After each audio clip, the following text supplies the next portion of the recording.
My fiancé and I have been in a relationship for just over 7 years, living together for the past 4, and engaged for the last 3. He's 27, and I'm 26. For this story, let's call us Seamus and Sharon. Over the past year, our relationship has started to exhibit some age-related strains, although nothing so severe that we couldn't overcome. Neither of us believes that legal marriage is essential, although I would have been okay with it if he had agreed. We believe that a natural commitment is far more important than a legal document, and we plan to remain engaged and committed to each other for life.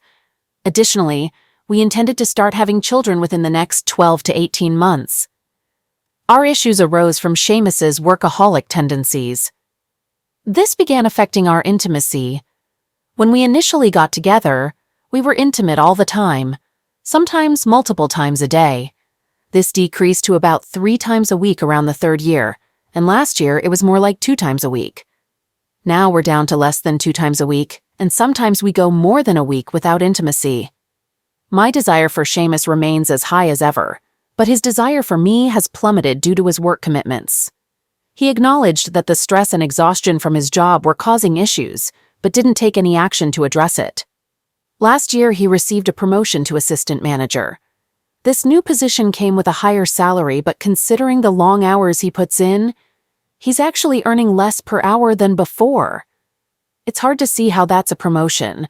We've had numerous conversations about this, but he insists he's doing it for our future and our future family. Seamus explained that he was working diligently and saving money so that we could eventually buy a house, allowing me to stay home with our first child. I work at a call center for a bank, and I despise it. While I appreciated his sacrifice, I was simply asking for a bit more of his time and affection. When I pressed the issue, things would improve temporarily, but then he'd revert back to working, and I felt like an afterthought. Even when he was at home, he would often be on his laptop handling store-related tasks or speaking with employees or customers on the phone. It became incredibly frustrating. During his rare moments of free time, instead of spending it with me, he preferred gaming and was part of a few gaming groups.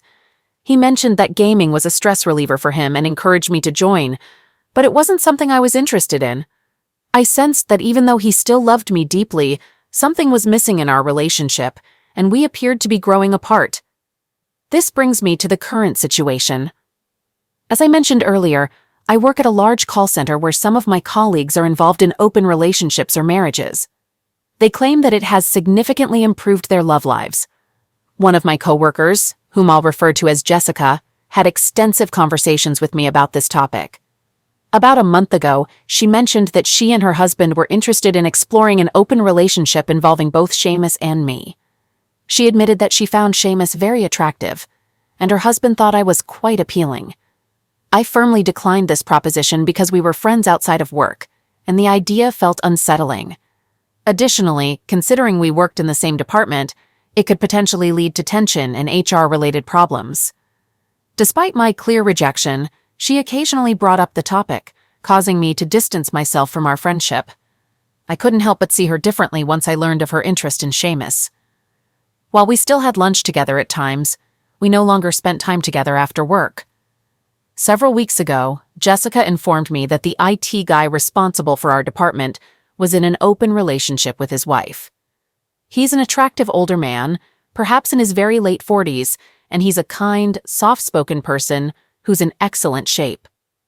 Jessica suggested I should talk to him if I had any interest in exploring this topic. I told her I wasn't interested and that she was the one who kept bringing it up with me.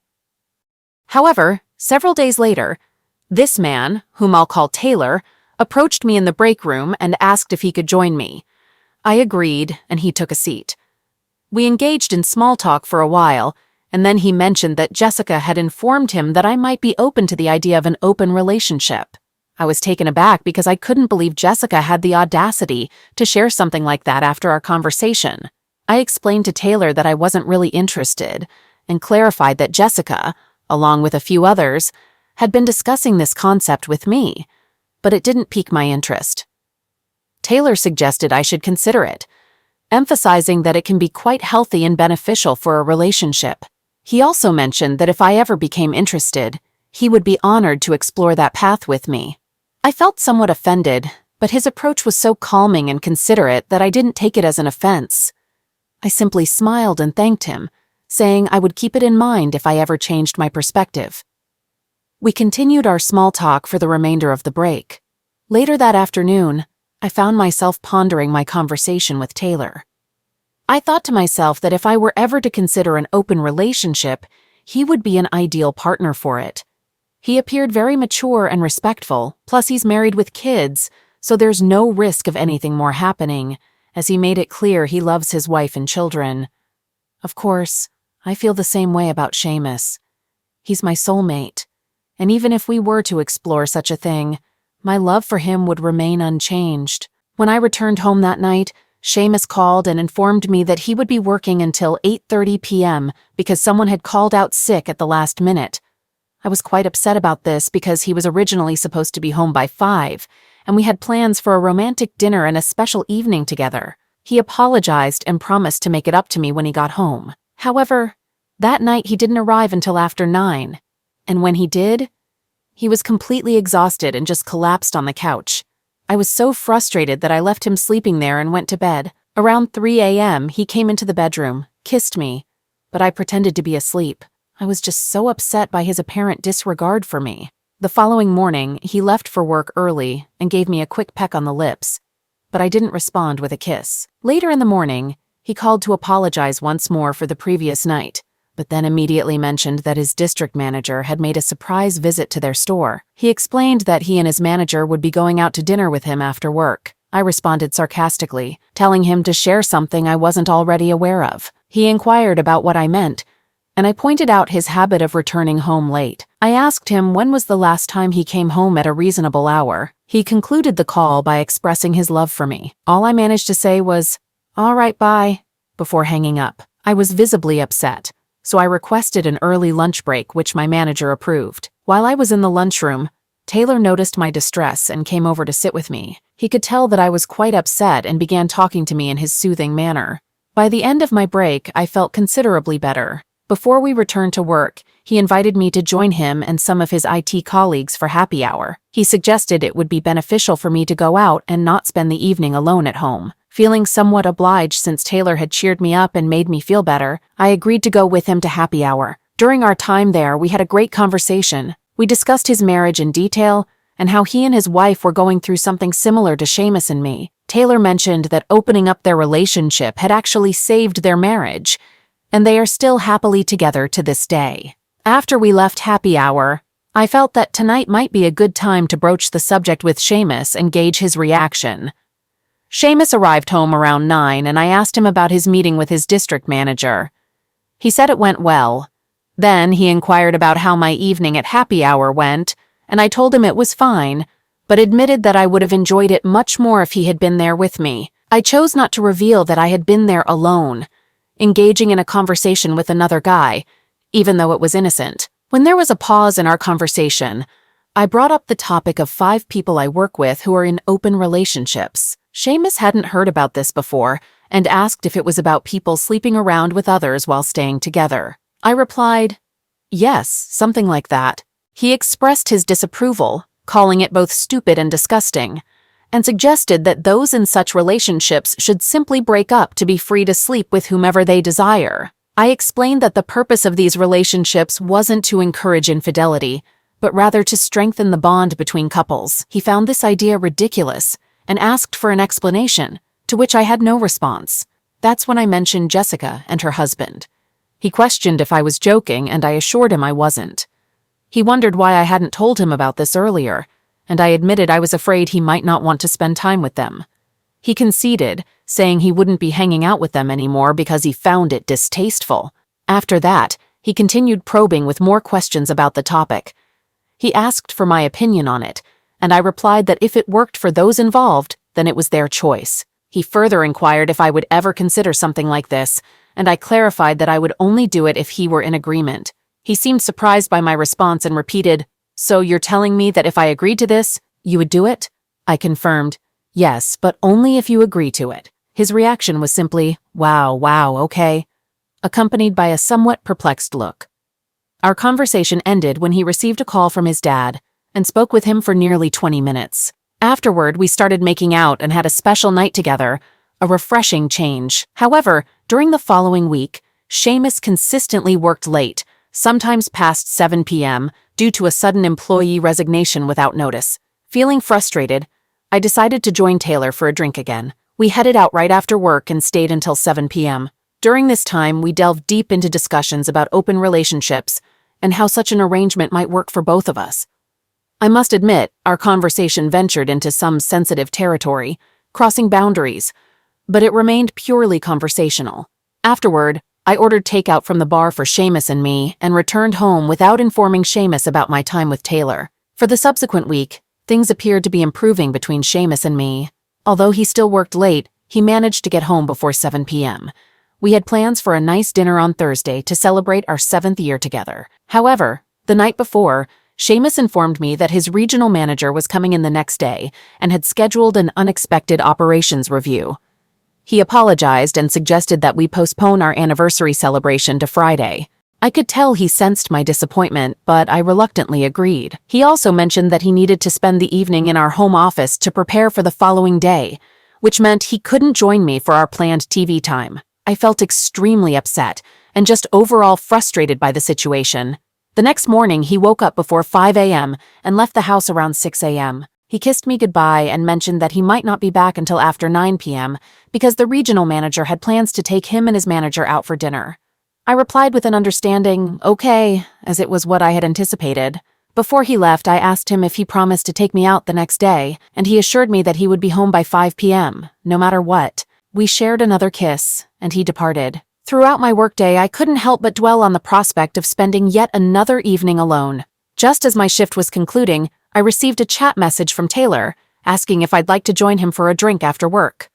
I contemplated it for a while before eventually agreeing. I decided to head home first to freshen up before meeting him at the tavern, arriving shortly after 5 p.m.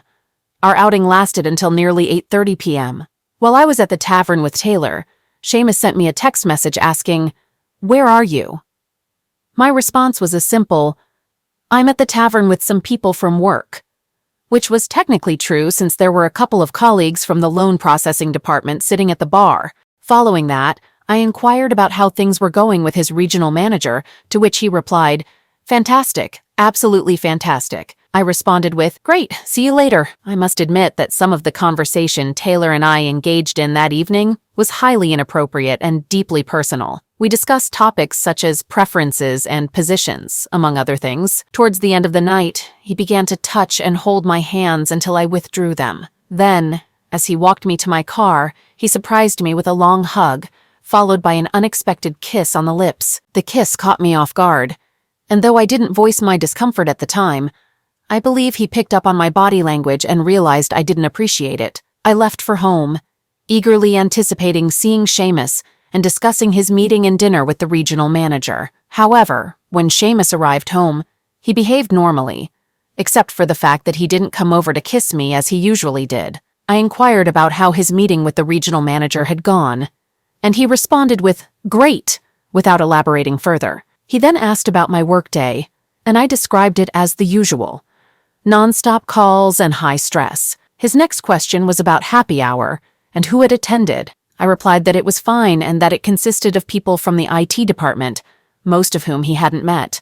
He followed up by asking how many people were there, to which I replied, "I don't know, maybe 8 or 9, something like that." Feeling uneasy about lying, I inquired about his dinner. He revealed that they hadn't had dinner because his regional manager had decided to return home early to be with his wife, and encouraged Seamus and his manager to do the same with their significant others due to their successful ops review. My heart sank upon hearing this news. I then asked where he had been until now, and he replied, "At the tavern, looking for you." A wave of sickness washed over me, realizing I was caught but not entirely sure. That's when Seamus confirmed, saying he had seen everything. I asked him what he meant, and he explained that he had witnessed me with that man, smiling and gazing at each other. He saw us holding hands and even observed us hugging and kissing. I was at a loss for words, so I simply said, "You don't understand." He responded, "No, I do understand. Now it all makes sense why you brought up an open relationship out of nowhere last week. You were seeking permission to be with this guy. He then asked me how long I had been cheating on him, and I assured him that I hadn't cheated and that our interactions had been limited to conversations. I expressed my deep remorse, but he told me that apologies wouldn't suffice this time.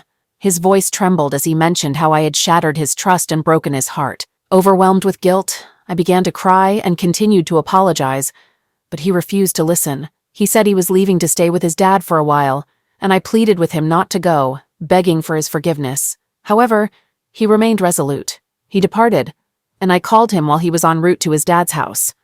He informed me that he wasn't ready to talk at the moment and needed distance to sort things out. I inquired about what that meant, and he replied, "You know what that means." I persisted with my apologies and pleas for forgiveness, but he remained silent and eventually ended the call without saying goodnight. Later, I walked into the bedroom and noticed that most of his clothes were gone, except for a couple of old winter coats, a few baseball caps, and an old pair of shoes. It became clear that he had already packed his belongings before I arrived home and had gone somewhere until I got back. That explained why he came in after I did. I couldn't hold back my emotions and collapsed on the bed, desperately hoping that this was all just a dreadful nightmare. Every day, I sent him text messages expressing my deep apologies and regret for my actions, along with declarations of my love for him. Although the messages were delivered, he never responded. I sank into a deep depression, prompting some of my girlfriends from work to come over on Saturday evening in an attempt to lift my spirits. They eventually took me out, and for the first time in nearly 8 years, I got incredibly drunk. I was sleeping off the effects of that night on Sunday morning when I heard someone knocking at the door. I peered out and saw that it was Seamus. I felt a rush of happiness upon seeing him, but wondered why he didn't simply use his key to come in. When I opened the door, I immediately embraced him and poured out my feelings, telling him how much I loved and missed him and how depressed I had been since he left. He asked me to take a seat because he had something important to discuss. My immediate response was to start apologizing, but he cut me off, saying he didn't have time to waste on that because his dad was waiting for him in the car. Then, he revealed that he had been promoted to a store manager position. I congratulated him enthusiastically and gave him a warm hug. I expressed my pride in his hard work and emphasized that no one deserved this promotion more than him. He dropped the bombshell that the store he'd be managing was in another state, and he would be relocating in just 2 weeks. I was utterly devastated and desperately asked if I could go with him. His reply shattered me. "No, I'm breaking up with you." Tears welled up and I pleaded with him, asking why he was doing this. His response was blunt. "You know why?" In despair, I inquired about my future, and he coldly informed me that I would have to figure it out on my own. He then revealed that he had already terminated the lease on our apartment. Fortunately, the rental manager agreed to reduce the remaining 8 months of the lease to just 60 days. Rents in our area had significantly increased since we signed the lease, and the landlord could easily rent it out at a higher rate. Seamus mentioned that he had taken care of the final lease payment, but if I wished to remain in the apartment after 60 days, I would need to sign a new lease. He was well aware that I couldn't afford to live there without him since he covered 2/3 of our living expenses. He informed me that I could keep all the furniture and the commitment ring he had given me. I couldn't hold back my tears and pleaded with him for another chance, but his response remained firm. "No, it's over." In my distress, I rushed to the bathroom, fearing I might throw up. When I returned, he had disappeared. I called him, desperately wanting to talk, but he explained that his dad was waiting and he had to leave. My attempts to converse with him were in vain. The rest of the morning was spent on the bathroom floor, a combination of crying and feeling sick to my stomach. In the afternoon, 2 of my work friends came over and immediately noticed how distraught I was. They asked for my mom's contact information, called her, and explained the situation, telling her that I needed her because Seamus had ended our relationship. Mom made the 3-hour drive and arrived late last night, Sunday evening. Now it's early Monday morning and I've been a restless wreck all night. So here I am, putting my thoughts on paper, seeking any advice on what steps to take next. Is there anything I can do to make this right? I'm aware that technically I cheated on Seamus by engaging in secret conversations with Taylor. However, it's crucial to note that we didn't go beyond a kiss and a hug. And remember, he initiated the kiss. I didn't respond to it. I've truly learned my lesson and would never repeat such a mistake. If Seamus decides to give me another chance, I promise I won't let him down. Right now, I'm facing the darkest period of my life, and I could really use some love and support. Thank you for taking the time to read this. Feel free to ask if you have any questions. Update. 74 days after my initial post. Hello, everyone. I'm returning because many of you have been asking about my situation. Currently, I'm in a really tough spot, and I've moved back to my parents' house. When the lease ended, I left my job at the bank, and with the help of my dad, mom, and brother, we moved my belongings back home, and they are now stored in the garage. To say that I'm broken right now would be an immense understatement. My mental state is worse than words can describe. Without my family's support, I don't know where I'd be at this moment. In fact, I might not even be here. I'm overwhelmed with regret and yearn to turn back time and make better choices. Looking back, I now see everything so clearly and understand what I foolishly gave up. To make things even worse, about a week before I left to return home, I bumped into Seamus's father at the gas station. We've always had a good relationship, and we chatted for around 15 minutes. During our conversation, he revealed that Seamus had come looking for me at the restaurant on the night I was with Taylor. He wanted to share the news of his promotion and ask me to go with him. Hearing this completely devastated me. I've had a couple of phone conversations with Seamus since he moved. He mentioned that he's genuinely happy with his new job, despite being incredibly busy. I have sincerely apologized to him, and he graciously accepted my apology, thanking me for the wonderful years we spent together. He made it clear that, in his view, we're not a good match and won't be a couple again. However, he wants us to maintain a civil relationship. This has been incredibly painful for me, more than words can express. But I'm not pressuring him or acting clingy. I'm simply grateful that he's still willing to talk to me. During our last call a couple of weeks ago, I let him know that if he ever changes his mind, I'd be on the next flight out to see him. So that's pretty much the update for now. I have my first therapy session scheduled for next week, and over the past week I've submitted job applications to several places. Please remember me in your prayers, and I genuinely appreciate all the support and kindness you've extended to me, even though we're complete strangers. All right, that was a fun story. Now let's move on to another exciting one. Stay tuned and let's dive in. In my third year of college, I visited the local city library and happened to meet a really attractive girl. I struck up a conversation with her, and we chatted for a while. She mentioned she was single, so we exchanged email addresses. Unlike me, she wasn't a college student. Instead, she was studying for a clerical position at a hospital.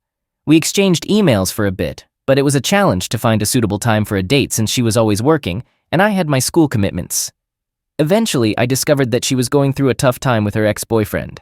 She wanted to break up with him, but didn't want to let me go because she claimed to have genuine feelings for me and believed in my promising future.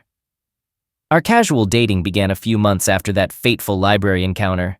We embarked on exciting dates, explored new places together, and spent countless hours discussing our dreams and goals.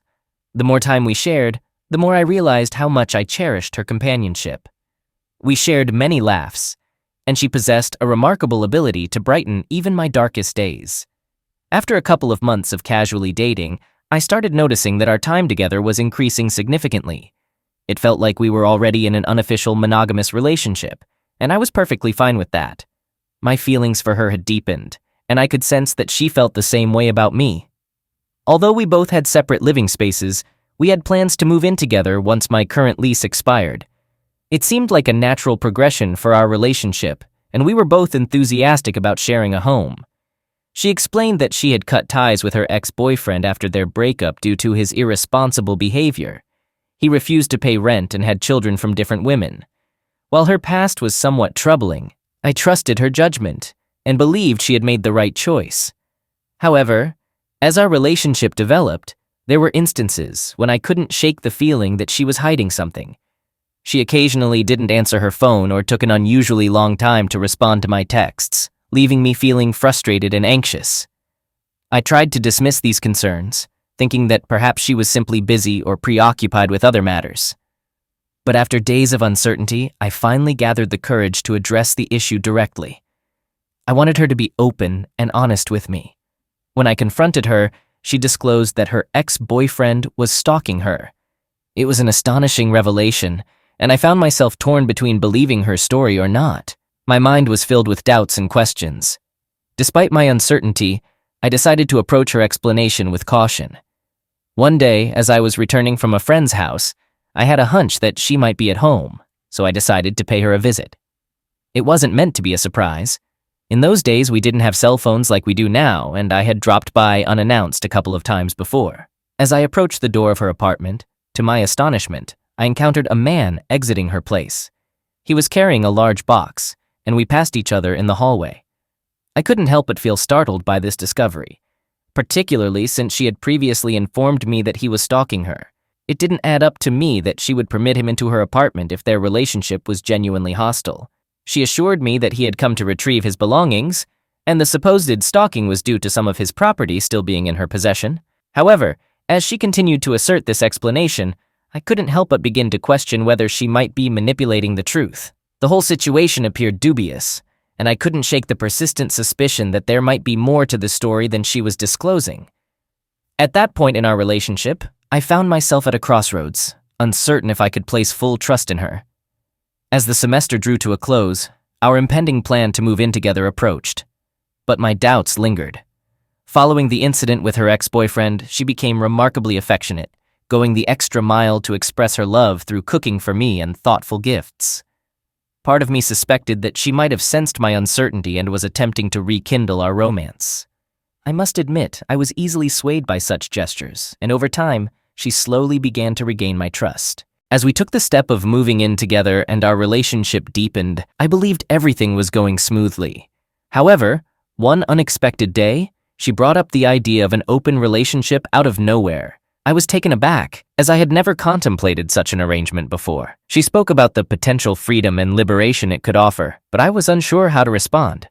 So I chose to remain silent, hoping she would abandon the topic. Little did I realize that this was merely the start of a revelation that would challenge my understanding of our relationship. During an intimate moment, she began sharing her desires regarding engaging in sexual encounters with multiple partners. At the time, it felt like a form of foreplay, and I didn't give it too much thought in the heat of the moment. However, once our passion had cooled, her words lingered in my mind, and I couldn't shake the feeling that she might genuinely want to turn this fantasy into a reality. My mind was consumed by these thoughts, and I found myself deeply contemplating the potential consequences of such a proposition. I began to question whether our love and commitment to each other were sufficient for her, and the idea of sharing her with someone else stirred up unsettling feelings within me. The uncertainty surrounding whether I could accept this weighed heavily on my emotions. This unexpected revelation left me torn and confused, leaving me unsure of how to navigate the situation. It led me to doubt the strength of our love as it seemed our desires were diverging.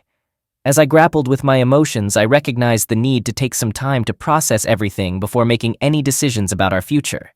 Following her expressions of desire during our intimate moments, which didn't resonate with me but seemed to please her, we engaged in further discussions. She disclosed that her ex-boyfriend had a penchant for watching her with other men, and once again proposed the idea of an open relationship. Respectfully, I declined, explaining that I had no interest in such a lifestyle. Unfortunately, my decision didn't sit well with her, and she responded with passive-aggressive behavior, attempting to provoke me. Her efforts to irritate me didn't yield the desired results, so she gradually became less affectionate and even withheld intimacy as a way of expressing her frustration, likening my behavior to that of a child. This situation began to weigh heavily on me, occupying my thoughts and causing my academic performance to suffer due to a lack of concentration in school. After careful deliberation, I made the difficult choice to terminate the relationship. Upon returning home, I mustered the courage to convey my feelings to her, explaining that I no longer wanted to continue the relationship and that it would be best for her to find another place to live.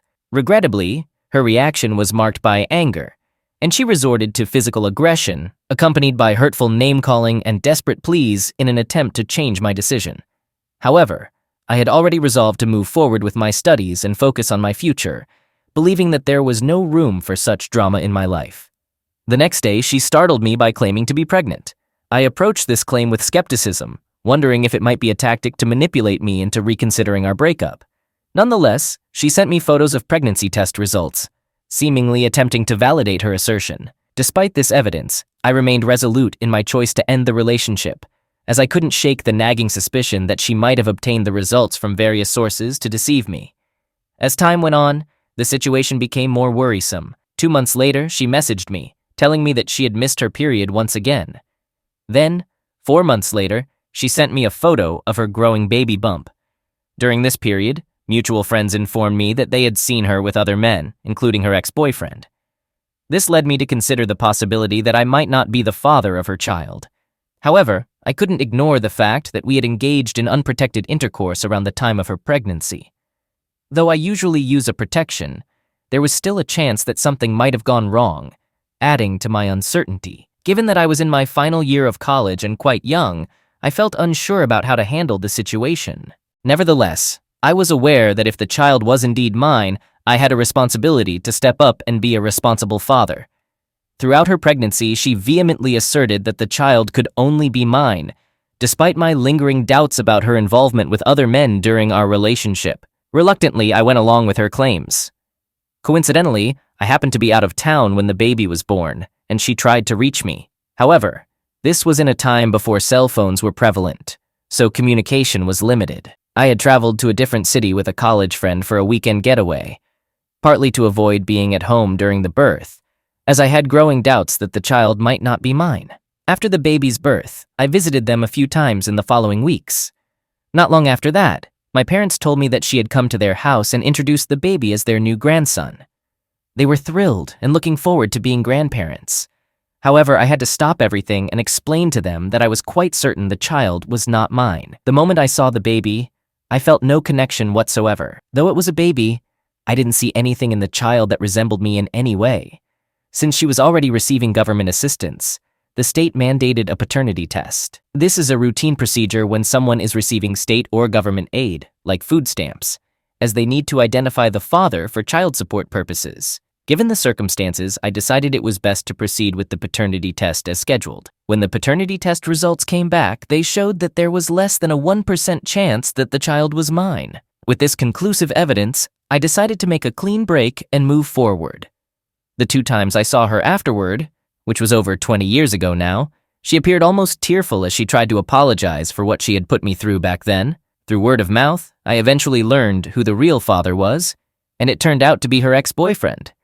The same one she had claimed was stalking her, the one I even encountered leaving her apartment with some boxes. Unfortunately, he already had other children from different relationships and couldn't provide any support for them. Unfortunately, his health problems and struggles with pills led to his untimely death, leaving the child without a father figure. Throughout this difficult situation, I remained composed and fully cooperative, which resulted in a commendation letter from the county prosecutor's office for my responsible conduct.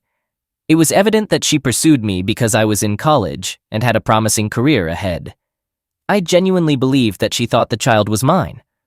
Or perhaps she convinced herself to the point of believing it. While I didn't hold any resentment toward her, the combination of how she handled the situation, her suggestion of an open relationship, and the infidelity was enough for me to decide to end the relationship.